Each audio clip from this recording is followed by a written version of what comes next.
Hi friends, today we are going to discuss the structure and the function of some important cell organelles. We will also illustrate the mechanism by which these organelles regulate the cellular metabolism. Let's first discuss structural organization of mitochondria. Mitochondria is derived from the Greek word mitos means thread and chondrion means granule. Mitochondria was discovered in late 19th century by Benda in 1898. Later on, Lewis and his group in 1914 confirmed the existence of mitochondrial network by electron microscopic observations of cultured cells from rat diaphragm muscle. This was named as mitochondrial reticulum by Polikova et al. In 1983. Mitochondria are generally described as inflexible elongated cylinders with diameter of 0.5 to 1 micrometer like that of bacteria. Time-lapse microcinematography of living cells revealed mitochondria as mobile and plastic organelles with persistently variable shape. Liver cells have been extensively examined for mitochondria count.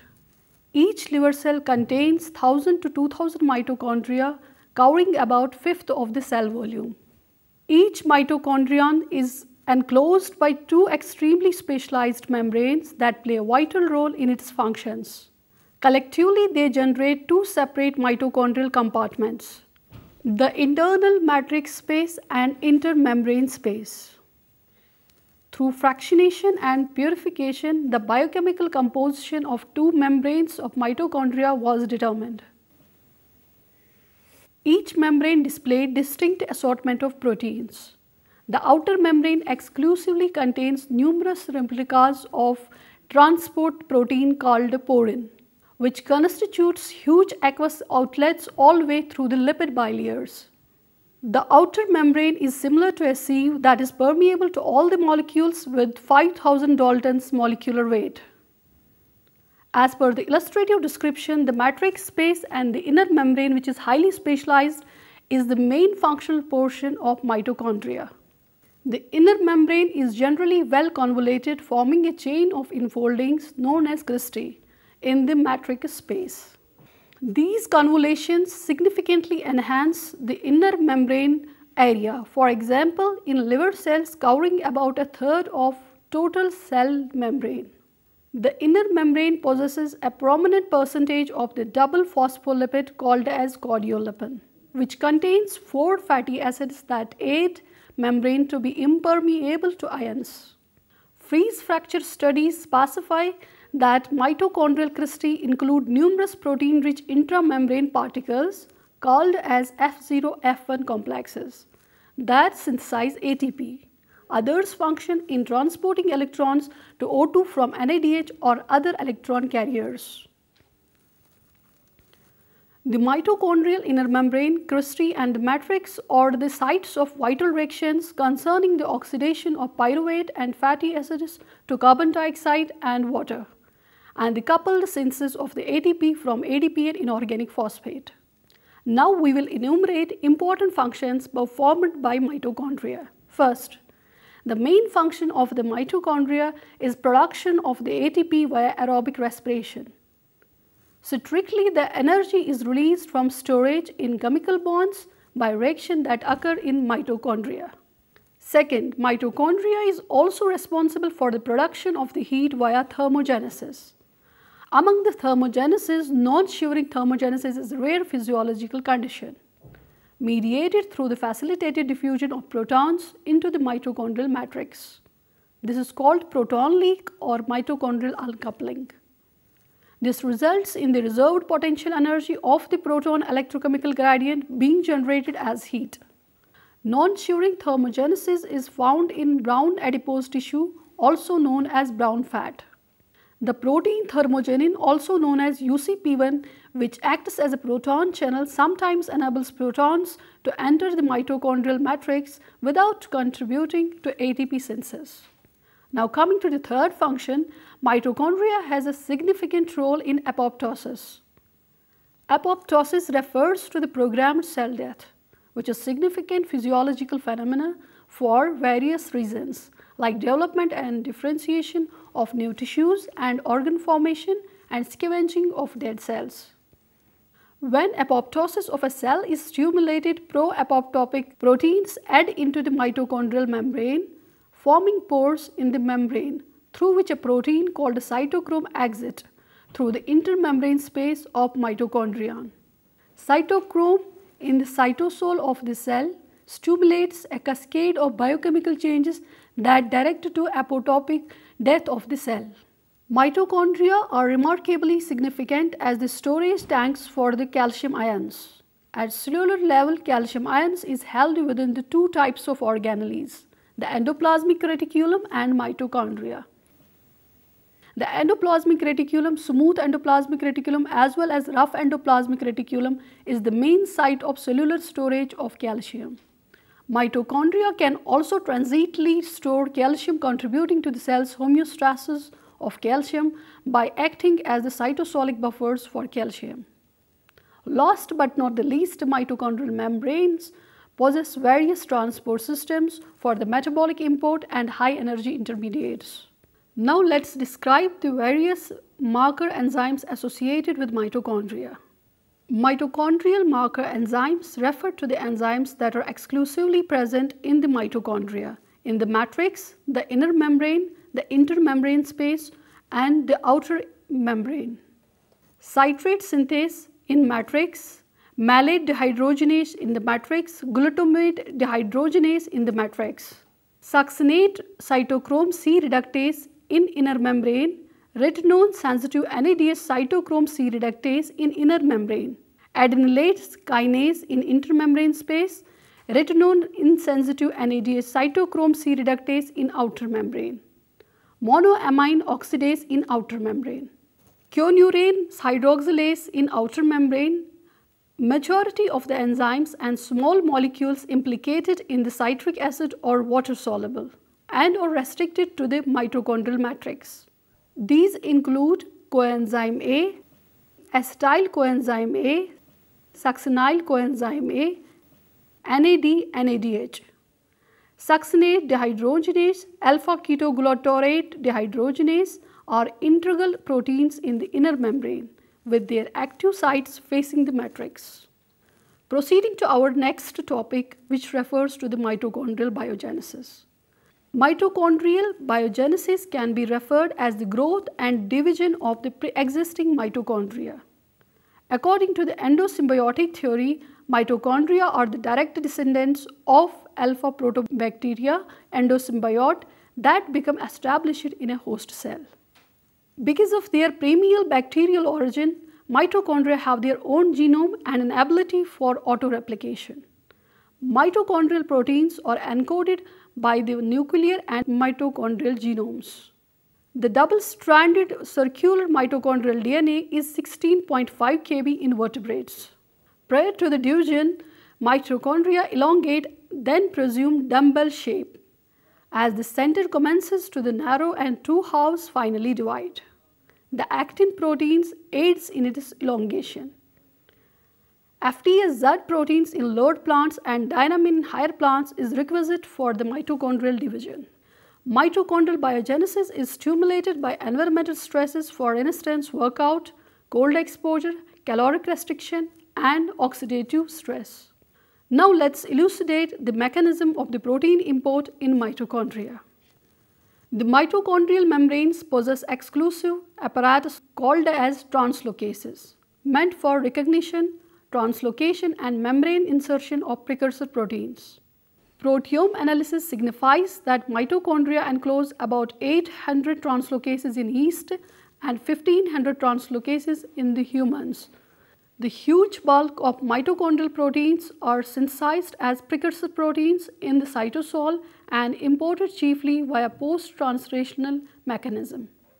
Preproteins that are intended for the mitochondrial matrix, in addition to the proteins of the inner membrane and the intermembrane space, convey N-terminal cleavable extensions classified as presequences. These positively charged annexes act as the target signals that relate with the mitochondrial import receptors and guide the preproteins across the outer membrane and inner membrane. The second set of the precursor proteins delivering diverse inner targeting signals comprises all outer membrane proteins, together with numerous intermembrane space and inner membrane proteins. The translocases of outer membrane, termed as TOM1 complex, signifies the vital access for all the nuclear encoded mitochondrial proteins. The TOM complex comprises of the numerous preprotein receptors and a broad import pore. Following the transit flow in the course of the TOM complex, the precursor proteins can go after one of the three major pathways. First, preproteins with the presequence or relocated to the presequence translocases of the inner membrane, also termed as TIM complex 23, also known as the translocases of the inner membrane.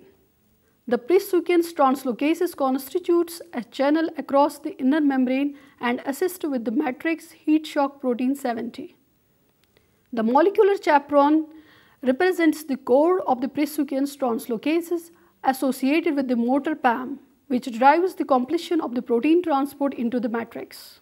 The precursors of the numerous hydrophobic proteins of the inner membrane, for instance the metabolite carriers, follow a different pathway to the inner membrane that entails chaperone-like machinery of intermembrane space and the protein insertion apparatus of the inner membrane called as the carrier translocases TIM22 complex. Second, the precursor of the outer membrane proteins like profuse protein pour in or incorporated into the outer membrane by the sorting and assembly machinery termed as SAM complex. The mitochondrial apparatus for the protein import and the assembly has established to be highly integrated than expected.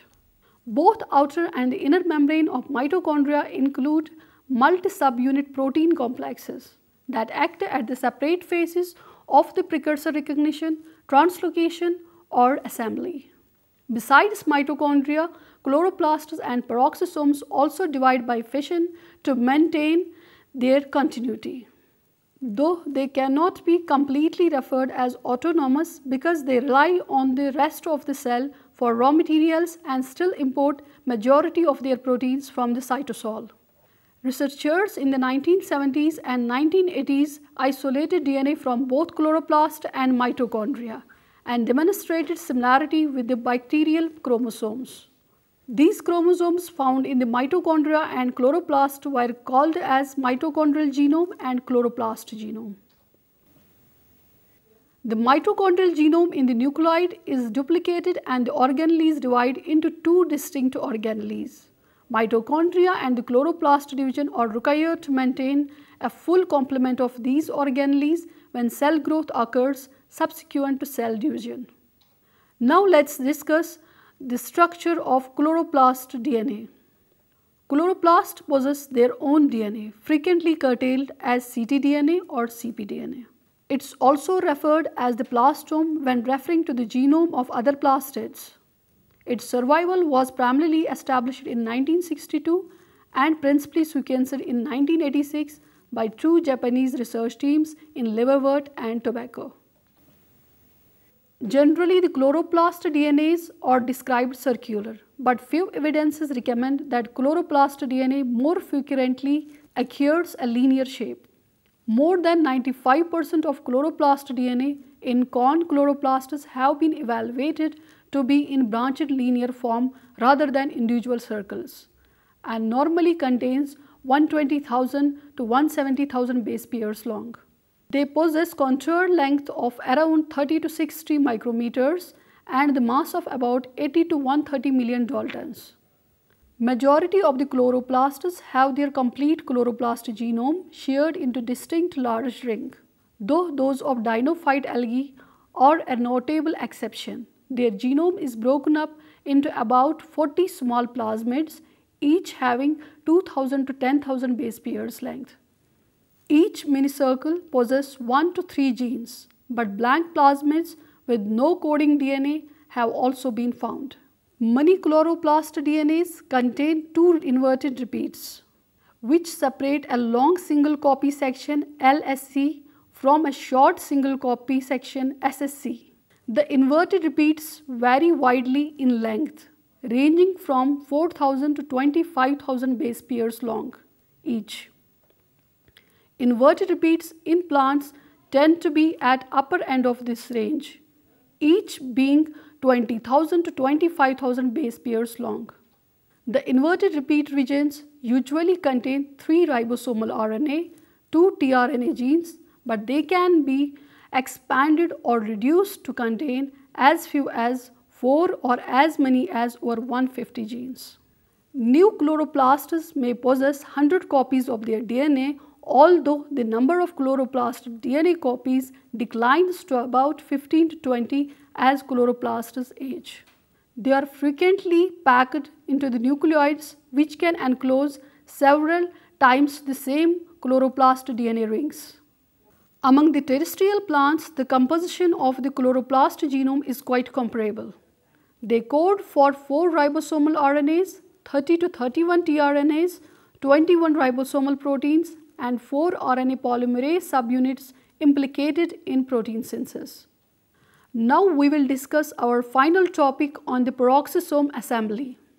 Peroxisomes, primarily termed as the microbodies, were discovered by Rodin in 1954 as a part of his PhD work on the morphology of peroxisomal tubule cells from the mouse kidney. Though their preliminary description as a new cellular organelle came afterwards when Christian Dediu and his group documented the existence of numerous enzymes implicated in the generation and degradation of hydrogen peroxide and consequently provide the name peroxisomes to these organelles. Even at the organism level, peroxisomes can exhibit substitute enzymatic contents depending on the specific tissue or the ecological situations measured. They contain oxidative enzymes such as catalase and ureate oxidase at such high concentrations that in some cells peroxisomes stand out in electron micrographs because of the presence of the crystalloid core largely composed of ureate oxidase. Peroxisomes in the trypanosomatid species harbor certain glycolytic reactions and are therefore known as glycosomes. Some plant peroxisomes are categorized as glyoxysomes because they chiefly release enzymes of glyoxylate cycle. In filamentous fungi, specific kind of peroxisomes were named as Voronin body, which function in the preservation of cellular integrity by closing the septal pore that occur due to wounding. Some peroxisomal enzymes are specific to certain species, for example fluorescent luciferase in fireflies, fluorescent as well as for the numerous vital enzymes for the production of the penicillin restricted to a few fungal genera, for example Penicillium. Peroxisomes usually exhibit widespread functional pathways such as beta oxidation of fatty acids or radical scavenging. Although peroxisomes exhibit elevated concentration of metabolic diversity, they possess similar group of the proteins implicated in their biogenesis and maintenance together with the application of some targeting signals for guiding the position of proteins to respective organelles. Mammalian peroxisomes are concerned with the catabolism of extensive long-chain fatty acids, branched-chain fatty acids, D-amino acids, polyamines, and the biosynthesis of plasmalogens, which are ether phospholipids necessary for the regular function of mammalian brains and lungs. Other known peroxisomal functions include the glyoxylate cycle in glyoxysomes of germinating seeds, photorespiration in plant leaves, glycolysis in glycosomes. Peroxisomes in mammalian cells also act as signaling platforms that are triggered by the peroxisomally restricted mitochondrial antiviral signaling proteins during antiviral defense. This activation leads to the instant interferon independent reaction pursued by the continual antiviral interferon dependent signaling at mitochondrial membranes. Proteins that manage peroxisomes assembly, division and inheritance are named as peroxins and coded by PX genes.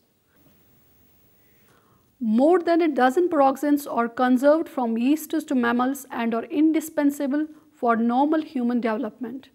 With this, we conclude our topic on the cell biology. Thanks.